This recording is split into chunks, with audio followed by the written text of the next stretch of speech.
Hey everybody, welcome back. So in this video we're going to talk about stalling an aircraft, and I got a couple of emails from two of my followers over the last couple of months about doing a video about stalling, but then 2 days ago I got another one that really talked about some of the general aviation stalls that are happening right now, and how do we end up stalling our airplane. Okay, so this isn't a GA or a general aviation video. This is still about model aircraft, but they're still both aircraft and they both apply. So if you're new to my channel, I am obsessed with model aviation and giant scale aircraft. And to me, if it's not 150-inch wingspan or bigger, which I call ginormous scale, it's something that, I love designing my own airframes. But for me to design an airframe, the plane's going to have to be 150 inches or more. Now, I do have my pilot's license for full scale, but I'm not current or have a medical or any of that because it just got too expensive. I am building an ultralight though, so I will be back on the stick and rudder soon. But in this video, I want to talk about some different things that we go through when we fly an airplane. And in my opinion, and I only try to share on my channel here what works for me or what I have done. I don't like to speculate why other people build their airplanes that way or why other people are crashing or stuff like that. I want to share my experiences so maybe you can learn from what I've learned from. But if you were to see your airplane in this attitude, okay, and you're not getting ready to do a loop, your brain should be telling you instantly two things: lower the nose and probably add power. So what I'm going to talk about in this video is, because we don't have airspeed indicators and we don't have stall horns on our model aircraft, is where your thumbs are in relationship to how the airplane is behaving. Because I've been flying model aircraft for over 40 years now, and there's some things that I have learned that really work good for me, and the fact that I haven't had a lot of crashes means it's working for me. Before I go too far into this, I want to do a shout out to my sponsor, RTL Fasteners. If you go to their website and use the code DAG25, because DAG's my nickname, and spend more than $25, you'll get 25% off your order, okay? So when we think about, and let me go ahead and make this the full screen here. So when we think about why do we stall? Well, technically, we've exceeded the angle of attack of the wing and the wing quits flying. But with a model aircraft, we can't judge the airspeed very good. We can't judge the angle of attack because we don't have a stall horn. We could be new to the airframe. We might not know, not knowing the airframe is very important too. So if you've been flying gliders and you jump into a turbine, that's probably a no-no. A heavy airframe will fly completely different than a light airframe. Too much plane for you, okay? Some planes are really clean and really fast, and people don't know how to slow them down. Pulling a hard turn when you're slow is always the recipe for a stall, spin in, and I'll talk about that a little bit in a minute. They've never practiced slow flight, okay? When I think about how much I practice slow flight with all of my aircraft I get, it's one of the first things I do once I've kind of wrung the airplane out to make sure the incidents are straight and the plane's CG's working right for me and all that stuff. I take the plane up probably about 150 feet in the air, and I just try to fly it really slow, and I try to just make all my turns with just the rudder. And then I use a little bit of aileron and just see how much aileron is inducing the stall on the wing. Now, if it's a windy day, it's hard to do this and know what's really going on up there. So you need to do it like early in the morning or late in the evening before the sun goes down. Or unless you just happen to be lucky enough to find a day with no wind. You're not using the rudder. It took forever for me to understand how important it is to fly the rudder the whole time. You can have distractions that lead you to a stall. That's happened to me a couple of times. Luckily, I was able to get the airplane out of the mess. And then you freak out. And what I mean by freak out is, when you spend a year or two or three building an airplane and you've got $3,000 or $4,000 in it, it's really easy to freeze when you're flying the airplane because you're just so scared of hurting the airplane. And that's the worst thing you can do. When you freeze, you are going to hurt that airplane. Okay? So what I want to talk about now a little bit, and I'm going to jump around a little bit here, is these are some of the different airframes that I flew in the last 40 years. The one on the upper left-hand corner is an A-10 that I completely scratch built. Ended up with about 120 flights on it before I sold it to a guy who then in turn went around to a bunch of clubs and said he built this thing, which everybody knew was a liar. But it has two 2-liter soda cans, or 2-liter soda bottles, those 2-liter bottles, as the nacelles. It had two 0.9 engines. I can't remember who the manufacturers were. But this airplane weighed nothing and it flew great. The plane in the top middle is my MSL-1, which was my first giant scale, completely designed from nothing, electric airplane, pulled 6,000 watts, has a 197-inch wingspan. And this plane I almost crashed by stalling it, and I'll talk a little bit later about it. But I almost bought it on this airplane. With all my experience and all the years I was flying, I just about bought it with that one. The upper right-hand plane was a complete turd, totally underpowered. I had to take the canards off the front because they created a oscillation, which was horrible. But that airplane wanted to kill itself every time I flew it. Now, I did end up putting a third motor on the vertical stab and called it a Trilander. But that airplane was a disaster. It was just so underpowered and one of the hardest planes I ever flew. The plane down the bottom left-hand corner is not something that I design at all. It's a G&L Hobbies 50% Pitts S1. The reason I've got a picture of it there, this plane had foam wings, sheeted with balsa. I glassed it, and I ended up having a lead sled out of this airplane. While it was a wonderful aerobatic airplane, it would do all the loops, rolls, Vox, did all the great things. You had to fly this plane to the ground because it was heavy. It was 54 pounds, should have been about 48 pounds, and it was a lead sled. The one on the bottom is my C-130 that I built out of a glider wing. This plane flew great until I lost 2 engines on one wing, and it was 100% my fault, so I don't blame this on me stalling it. I just did the stupid thing and tried to make it back to the field. So ultimately I did stall it, or I augured it over, but that was 100% my fault. And then the bottom right-hand corner is my MSL-2 that I've been flying currently for the last 3 or 4 years, 188-inch wingspan. But here's something that's interesting. The plane in the top center, my MSL-1, I have over 1,350 flights before I retired it into my attic. Now, the reason I'm not flying it right now is because I'm going to put floats on it, but I've just been too busy. But I've got 1,350 flights on that plane, and only one time I stalled it where I almost destroyed it. The bottom right-hand corner plane has 150 flights on it, and I've never come close except when I've intentionally stalled it. And I'll show you a little bit later where I did some stall videos with some yarn on the wing to see how the stalls behaved on this interesting wing. So what I want to do is just briefly here, I pulled off my wall behind me, my F-104, and there's something I want people to think about. When you're learning to fly your airplane and you're getting used to it, I don't know if it's a psychological phenomenon or what it is, but I call it a psychological phenomenon. There's a phenomenon that when your airplane starts to do something that you're not commanding it to do, that we freak out, or we pause, or we freeze, or we try to stop and think, okay, what is my plane doing?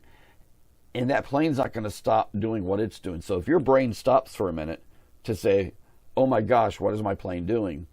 Your plane could be getting itself farther into a problem. I've seen this happen in full scale. There's NTSB reports of people getting into like a Piper Meridian when they had low hours and the plane was way too much for them. And in my mind, and look, I'm not judging people when I say this, but landing is optional with model airplanes and full-scale airplanes. You can always go around unless you're out of gas, okay, or electric power if you got an electric plane. So something to think about. When I used to fly general aviation, or I loved Piper Warriors and Archers and Dakotas, things like that. one of the things that I always tried in the back of my mind to make sure I knew is it's better to be a little bit fast than a little bit slow. So that same thing I do with my model aircraft. Most of the time we have runways for model aircraft that are just so ginormously long because we got a big field we're flying in, that unless you're practicing landing right in front of you, which I would beg you all to get really good at doing that. Throw a paper plate out there, see how close you can land to the paper plate every time. It helps just make you a better pilot. But if it's a little bit windy or there's distractions around, I'm going to talk about distractions in a minute. If for some reason you're not comfortable with that airplane, if you aren't 100% ahead of the airplane, it's a little bit better to be faster than slow. Okay? Normally you can burn off that energy somewhere. If not, go around. Okay? The reason I'm talking about this airplane is it's extremely clean. It's extremely fast. A lot of the EDFs we fly nowadays are very clean. And I see a lot of people go way down the runway when they land them. That's fine. But I've also seen a couple of people start to get into that wing rolling, and that's telling you the wings are stalling on the swept wing. So you've got to really take your plane up 150 feet, slow fly it, do figure eights. Once you get really kind of comfortable with the plane, take it up another 100 feet and slow fly it until you get it into a true stall where it falls off. And what I want you to do is I want you to train your brain that you release back pressure on that elevator and move that throttle slowly up to full, or whatever it takes to recover the stall. If you will teach yourself that every time a plane starts to do something wonky like that and become muscle memory, become habit, you will really become a better pilot and prevent a lot of stalls. I have learned with my airplanes, each airplane is different. Like in this picture right here, I learned with each of these airplanes basically over time where my throttle position should be on landing and where my elevator thumb should feel while I'm flying it. So what I mean by that is if a plane like this, I've got the stick, let's say back 1/4%, 25%, I've got my throttle at 40%, and I'm turning base to final, and I feel that I'm overshooting the turn, my instinct is, and if you watch my videos, I've talked about the teeter-totter. If I'm pulling back on that stick, I'm automatically giving it power. Okay, if I'm pulling back on that stick, I'm giving it power. If you're coming in and for some reason your plane starts to balloon up and just sit there in the air, and you're like, what is it doing to me? Why is it doing this? It could be a gust of wind. You've got to release a little bit of back pressure and add power. That should be your instinct. Because the thing is that if you move the ailerons when your plane is just hanging there, chances are your ailerons change the angle of attack out on the end of your wings. You're going to roll a wing over, and by then, unless you're a really good pilot with an overpowered airplane, you've bought it. It's all over. I've had a couple of followers send me videos the last couple of months of planes that are literally beautiful approach, just coming in beautiful. And then they balloon it, you get up about 10 feet in the air, and you can tell that they freeze because the plane just hangs there. And you've got to instinctively, and I'm not blaming these people for crashing. I'm using it as an example, okay, of how I learned to fly. Okay, I'm not going to speculate what was going on in their minds because I wasn't in their minds. I'm not going to speculate if the planes were tail heavy. I'm not going to speculate any of that. I'm saying if you see your plane hanging in the air at a 10 degrees nose up attitude and it's starting to mush over, your instincts have to be release the back pressure on the elevator and add power. Okay? And this is the same thing in full scale. Okay? In full scale, I almost crashed a Cherokee because of a displaced threshold. I was flying into the sun, and as I got down to probably 150 feet, I had the plane perfectly, like 63 knots, full flaps, everything was perfect. I saw that displaced threshold, and what did I do? I said, okay, I need to extend my glide. I raised my nose, but I didn't add any power. So here I am 25 feet in the air, and this scared me into the next century, folks, because I could have crashed this Cherokee. So now I'm extending the glide, low time pilot, and I get my stall horn. And luckily I had taught myself, if I ever heard the stall horn, my first instinct is release back pressure and add power, and I went around. Now the tower wondered what the hell I was doing, and I called them up and said, look, I'm going around. I got spooked by the displaced threshold, and they were really super nice to me. Keep in mind, if you're a full-scale pilot, ATC is there to help you, okay? So the tower person's like, okay, just turn left, enter the downwind. You're the only one in the pattern. Go ahead and land. And it was a small airport, but it did have a tower. So the thing is, with model aviation, it's the same thing, folks. If you get yourself into that slow moment, just add power and go around, okay? So let's get back to the show here. So when we talk about flying different airframes, every one of these planes are going to fly different. But if they're light, they're going to be very forgiving. If they're heavy, they won't be forgiving at all. So basically, when you think about your level of skills, 1 to 10, if you're flying a really light airplane, you might never get above a 6 or 8 with the amount of skill that you need to be using to fly that plane. If you're flying a lead sled, it might get to 12 or 13, and that means it's exceeding your abilities, and you're going to crash. Here's a little pet peeve of mine. Everybody, I shouldn't say everybody, I have had so many people come out and go, well, what kind of airfoil you got? With model aviation, if you build a really, really light airplane, you can almost have a freaking barn door as a wing, and it's still going to fly. If you're going to fly gliders, if you're going to fly turbine, airfoils matter, okay? But on most of the model aircraft I've flown, a Clark Y or a semi-symmetrical wing is going to fly just fine.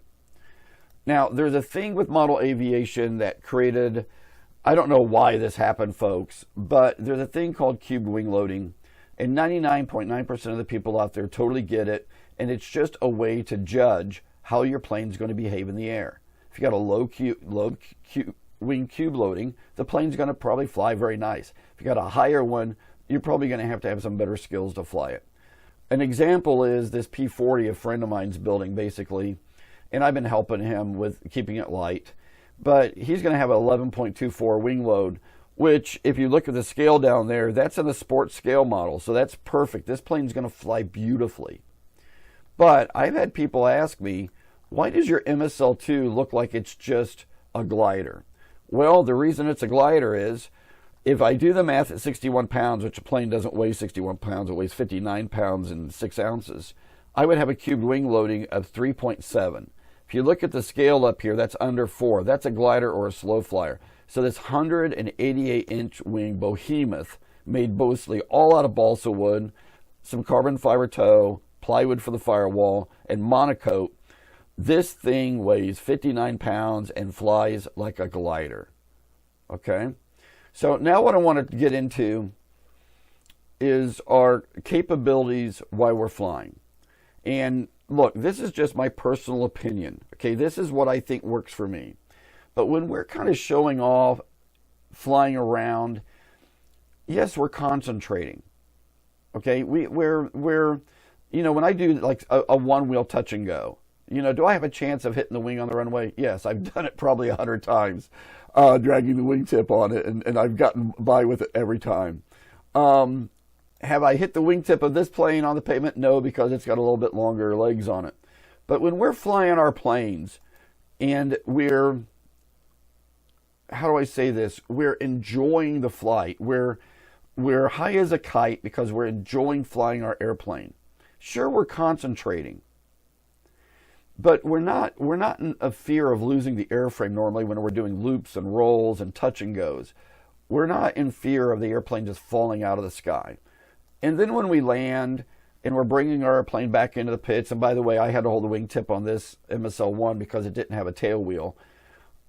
we're just high as a kite, and we love the part of flying here. This is what makes flying part of our DNA.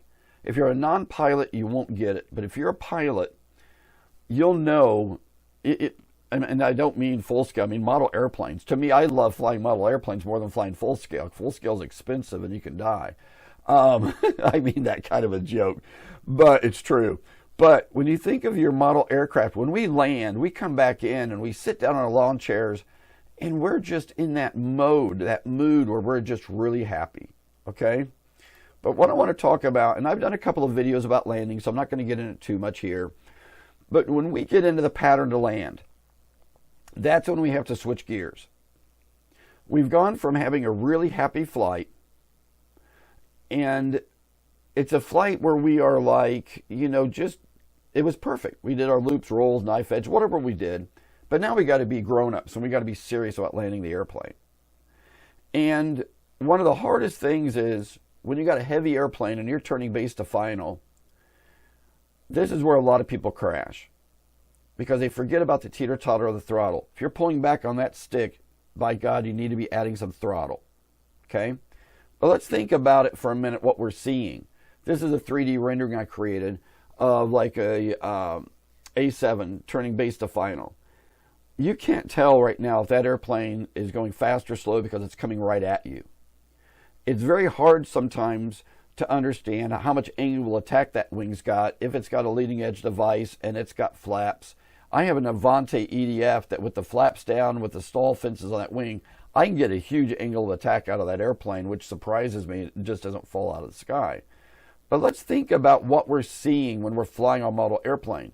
We are, first of all, tunnel vision on that airplane. We don't see anything around us. And we are getting ready to land an airplane that we have put a lot of time of money into. Even if it's an ARF, you still put money into it, and you may love the way the plane flies.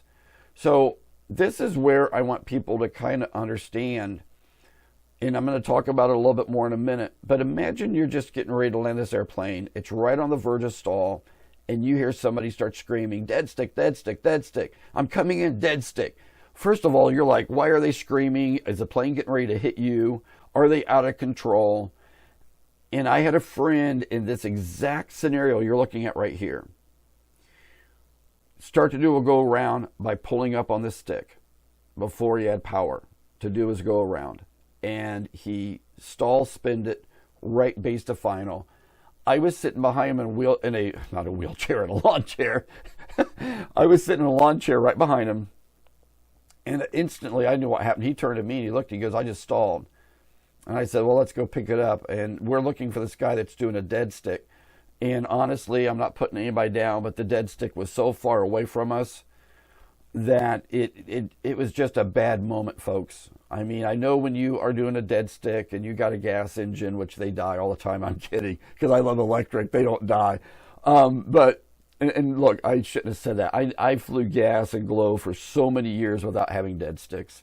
But imagine being slow in a turn, perfect approach set up, and somebody starts screaming and you pull up before you had power. It's just a bad day.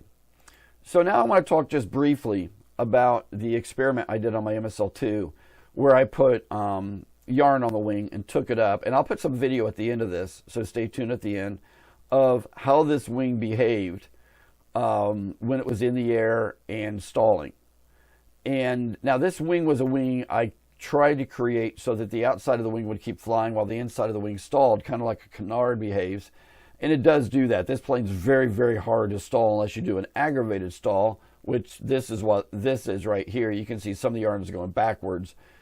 But this is where the cubed wing loading makes a big difference on airplanes, on how they're going to behave. Okay, if you build a light airplane, it's going to give you a lot more room to make mistakes. A lot more room. Okay?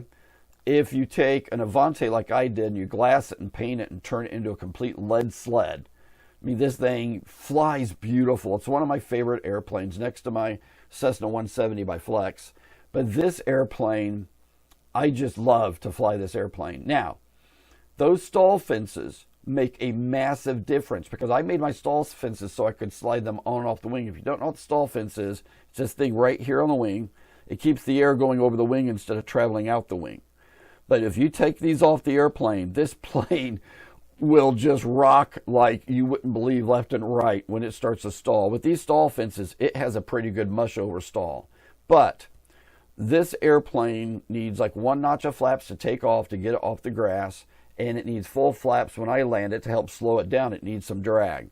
But the differences between my MSL2 that has the wing load of a glider and this that has a wing load that's off the charts now, it comes down to your pilot skills and how you fly the airplane. Now what I want to talk about is distractions. And I'm going to talk in a minute about how I almost crashed the MSL1. So let's say you decide to go to a fly-in.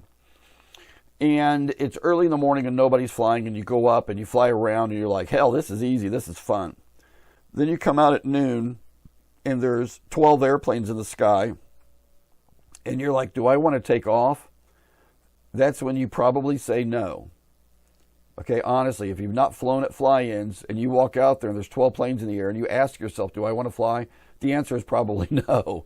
If you're not sure, don't get it into the air. If you're going to cruise up and down the flight line with your robotic baby doll in the airplane, make sure you got a spotter.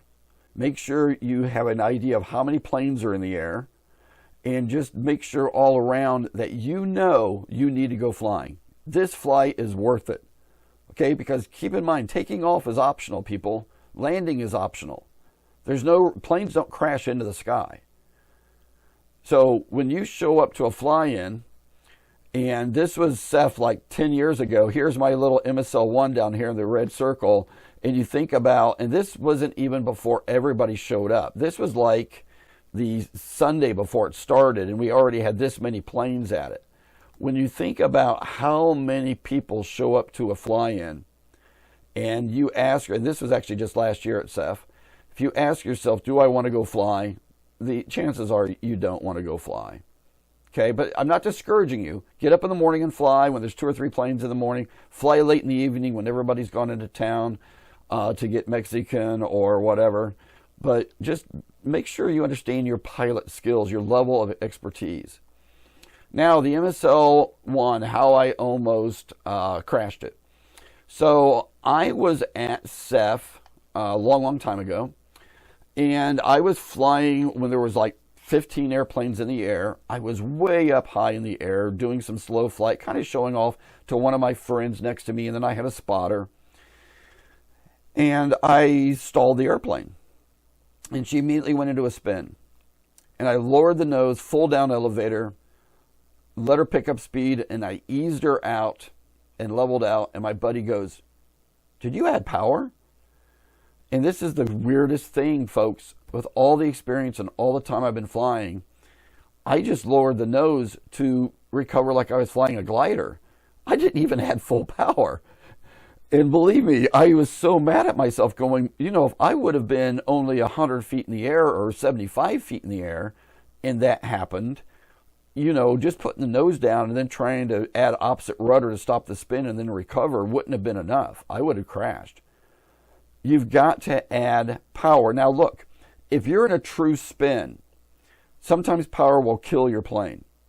Okay, but your first instinct is when you stall a model aircraft before it even enters that spin, is to add power. Okay, then if you're in a spin, pull the power back, add the opposite rudder, try to get it under control. But one thing is, never quit flying the plane. You can't freeze and forget to fly the plane. Okay? So here's a picture of the MSL2 coming down the runway, and this was taken by a gal named Jenny. Gosh, I hope I got her name right.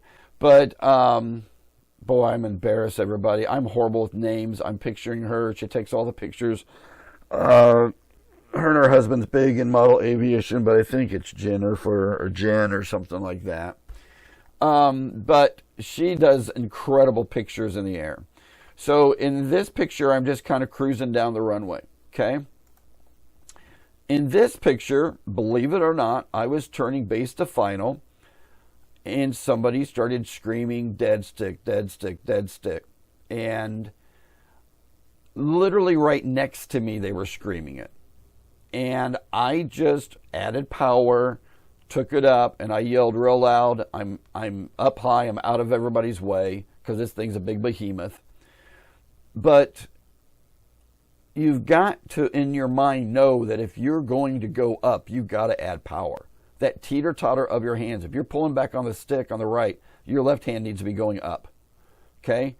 If you ever see your plane in this attitude, so you got to ask yourself, okay, if you're watching right now and you're looking at this picture, ask yourself, what's going on here? The camera has basically froze the propeller, so the propeller is at idle. The airplane's nose is way the hell up in the air. Did he just bounce?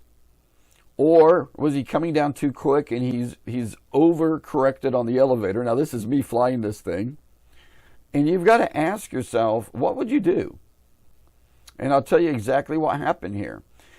This airplane is so light that I normally come in too fast, and when I start to flare, I always balloon it. Now, because of the light wing load on this airplane and the way the wings are designed, it stalls pretty level. And right here, my plane is starting to stall. And if I would have touched the ailerons, I would have dropped a wing. And if you look kind of in the back, you can see the rudders deflecting a little bit left because my right wing's starting to drop. Now, I would love to say I'm a kick-ass pilot, but this is instinct now. I've flown for 40 years. I have learned through a lot of slow flight and everything how my plane performs. Okay?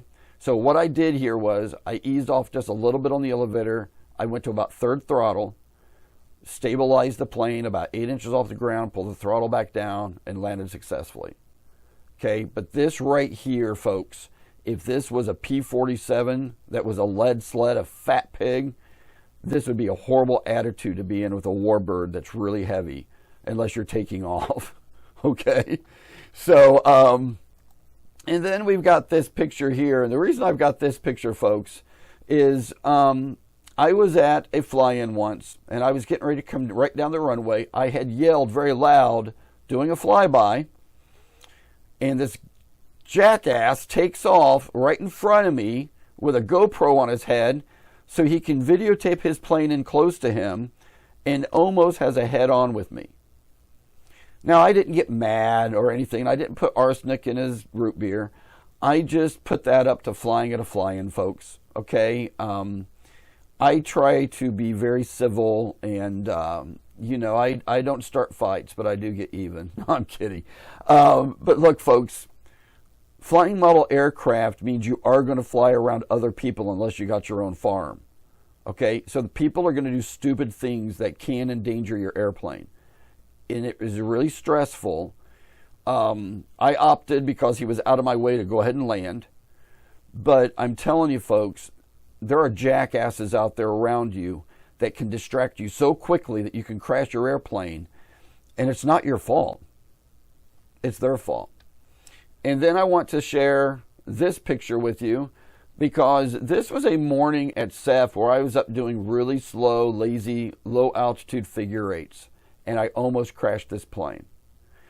I still don't know how I got it so slow that even with this wing that kind of has an anti-stall, and how I didn't realize I had my elevator almost full up elevator. But as I was doing these figure eights, the plane started to roll uncommanded toward me, like it was rolling to the left. I had full right aileron in, and then it instantly hit me what was going on. So I cranked in left rudder, add full power, dropped the nose, and recovered it. It got to knife edge.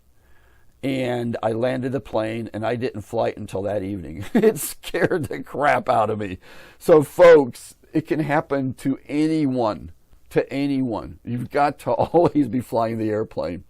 So, when we think about flying aircraft, I want you to think the heavier the plane is, the less forgiving. The lighter it is, the more forgiving. You know, why do we stall? We look at all three of these different airplanes. They all fly completely different, could have different wing loads, have different characteristics. So you need to go up and do your slow flight. You need to look at all these things on the left, and you need to know what they mean. But here's a fact, folks. You can build light. Most of the ARPs you buy nowadays have really good wing loads. Okay, really, really, really good wing loads. And if you learn your aircraft and practice slow flight, and you understand to use the rudder when you're making turns and not just the ailerons, and know to do the teeter-totter, if you're cranking way back hard on that elevator, give it some power, you can get hundreds, if not thousands, of flights out of an airplane. Okay? So that's this video, everybody. I hope this helps you all. The last thing I want to ever do is try to think what another pilot did. But I'm going to be really honest with you when somebody pisses me off. Okay? There are so many crashes that's not your fault. Okay? I saw a crash one time that really bothered me.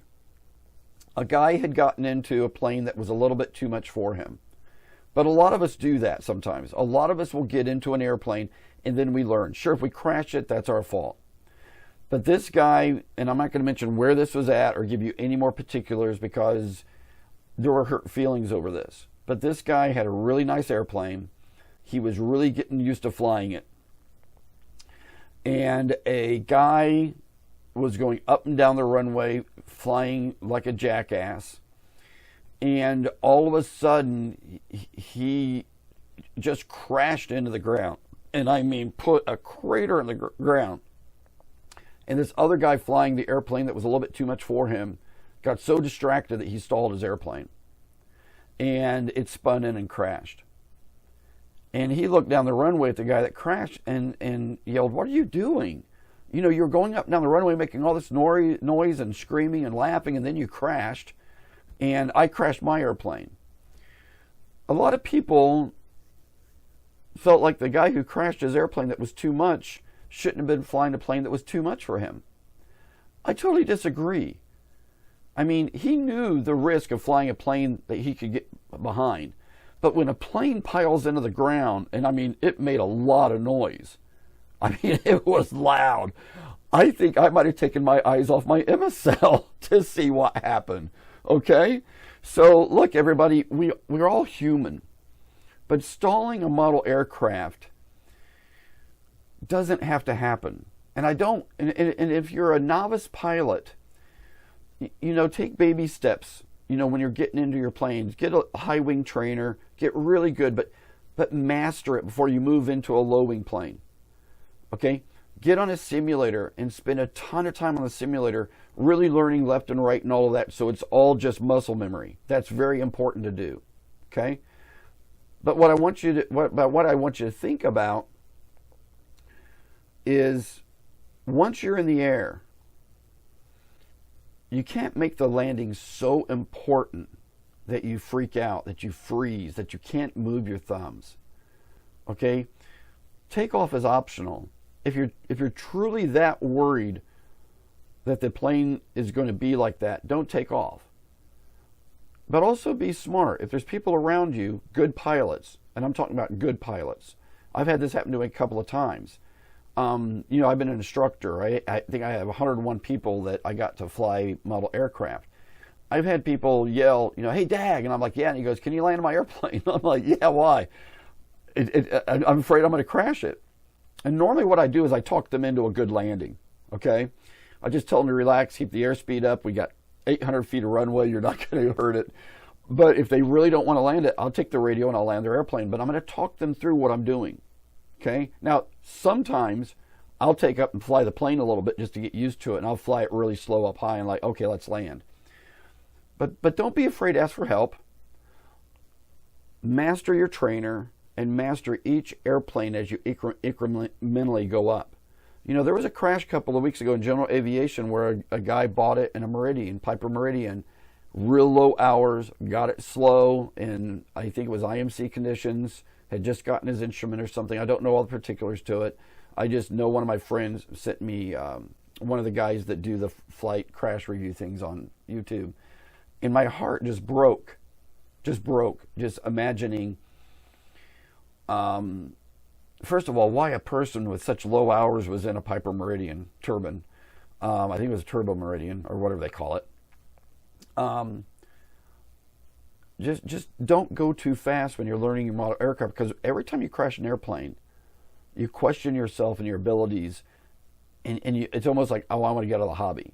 I just crashed a $1,000 airplane, or I crashed a $3,000 airplane, or I crashed a $600 ARF. It wants to set you back. So crashing's bad. It's really bad. So that's it, everybody. As you always know, if you're one of my longtime followers, I beg you to get kids into model aviation. I got a lot of trolls that came out and said, I'm wasting my time. I don't think I am. And actually, I'm getting a lot of people sending me feedback that there are a lot more kids in model aviation than I thought. So that's awesome. There's a lot of clubs that are doing, nights once a month to bring kids out and let them get buddy boxes. I praise those clubs. Next year, I'm not building any projects next summer. My ultralight will be done this winter, and I'm just going to fly next summer. I'm going to go to fly-ins, and it's going to be the year of flying, because I'm not starting any new big projects. I know everybody wants me to start the 150-inch Mosquito or the 160-inch T-28. Those are going to wait a year, at least. I'm going to get back into enjoying flying and not just building all the time. So please get a kid involved in model aviation, and please, folks, you got to have fun, but know your airplane. Okay? Hope this is a help, everybody. And keep in mind, this is just my opinion. Okay, I know people come out of the woodwork, and I've had people say, well, I'm a CFI and you're full of crap. I have met more CFIs that are horrible pilots in my life. That just surprises me.